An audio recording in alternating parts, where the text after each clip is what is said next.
Assalamualaikum warahmatullahi wabarakatuh. Sobahul khair, generasi cerdas Madin khairu ummah. Bagaimana kabarnya? Bagaimana kabar semangatnya? Semoga terus meningkat ya. Ustazah jadi ingat sebuah kisah semangat meraih ilmu seorang imam mazhab yang karya-karyanya dan ilmu-ilmu beliau menjadi pedoman umat hingga saat ini. Wah, siapakah beliau? Coba tebak ya. Nah, diceritakan bahwa sebelumnya beliau adalah anak yang dilahirkan di kota Mekah, yang di usia 7 tahun sudah mampu menghafal Al-Quran. Nah, ketika usianya beranjak dewasa, namun masih terhitung sangat muda, beliau berkelana seorang diri, hanya berbekalkan restu dari ibunya untuk pergi ke kota Madinah, yaitu mendatangi ulama-ulama terkenal pada masa itu. Salah satu ulama yang beliau datangi adalah Imam Malik. Nah, karena beliau ini tadi sangat cerdas, si anak tadi yang beranjak dewasa ini sangat cerdas, singkat cerita beliau diangkat menjadi seorang pengajar di sana. Hingga kecerdasan beliau terkenal ke seluruh wilayah Hijaz.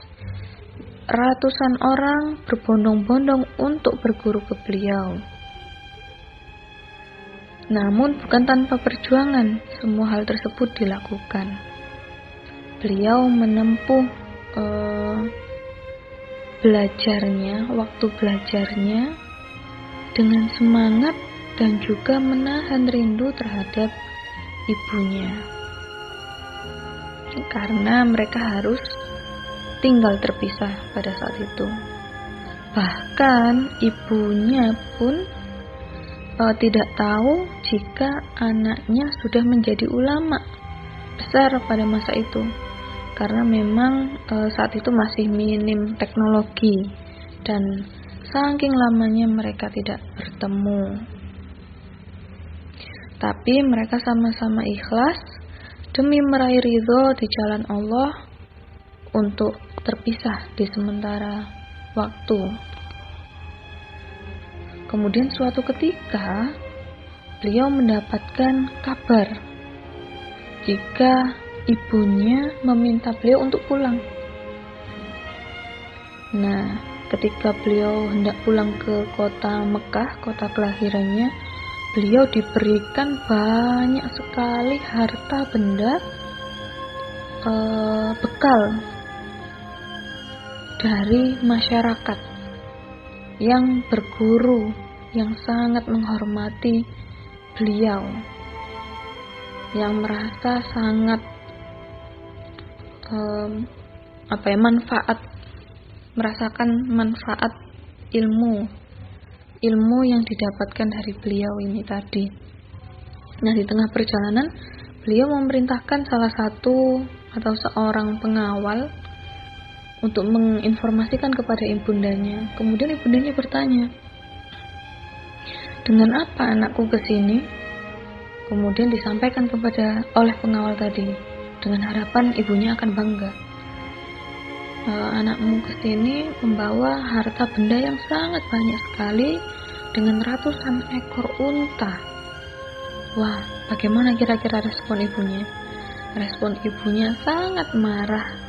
Kenapa? Karena beliau menjawab, "Aku menyuruhnya pulang bukan untuk membawa harta yang sangat banyak." Kemudian kembalilah si pengawal tadi kepada imam besar tadi ya, ulama besar tadi yang sedang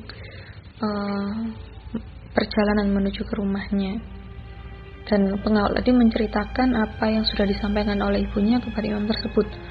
Kemudian beliau sangat shock dan langsung membagi-bagikan unta dan harta bendanya, dan beliau hanya menyisakan ilmu dan kitab yang beliau pegang.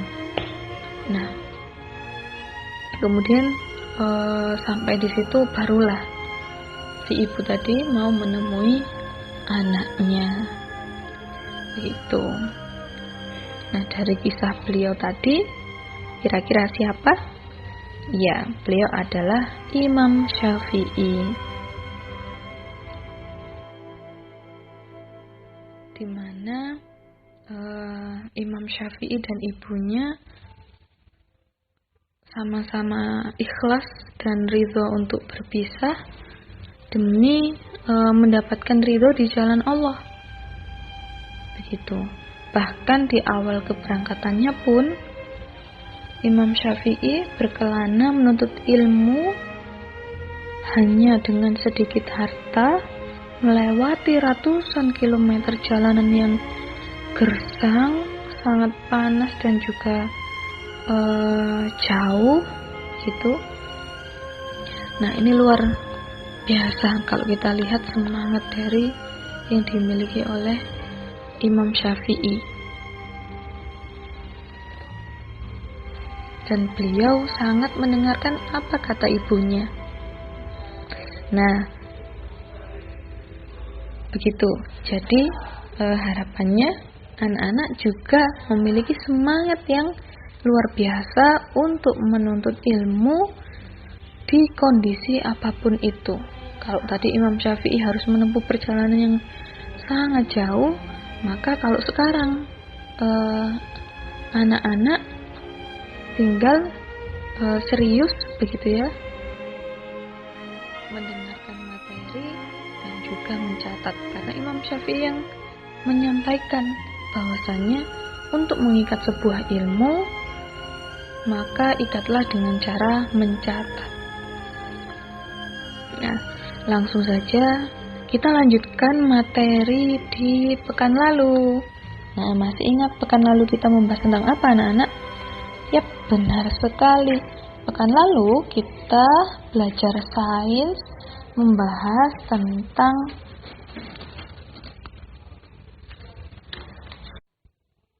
bakteri, gitu ya. Di mana bakteri itu bagian dari mikroorganisme. Nah, sekarang kita membahas bagian dari mikroorganisme yang kedua, yaitu adalah protozoa. Nah, anak-anak pernah mendengar protozoa? Jadi, protozoa adalah organisme bersel satu yang berukuran sangat kecil, berukuran mikro. Cara perkembangbiakan dari protozoa itu ada dua. Yang pertama, melalui atau terjadi secara seksual, maupun yang kedua secara aseksual. Apabila dengan cara seksual, maka akan dilakukan konjugasi, yaitu proses menempelnya dua sel untuk mengadakan pertukaran inti sel. Jadi bertemunya dua sel untuk dilakukan pertukaran inti sel. Kemudian yang kedua dengan cara aseksual, yaitu membentuk spora atau membelah diri. Nah, ini ya yang perlu digarisbawahi, ada seksual dan juga aseksual. Gambarnya bisa anak-anak lihat sendiri ya yang ada di video. Kira-kira seperti itu. Dia memang tidak kasat mata karena memang harus dilihat melalui mikroskop. Biasanya dia dijumpai di tempat-tempat yang agak kotor, yaitu sawah, sungai, bendungan, begitu ya. Bahkan dia juga bisa hidup di hewan-hewan lainnya sebagai parasit.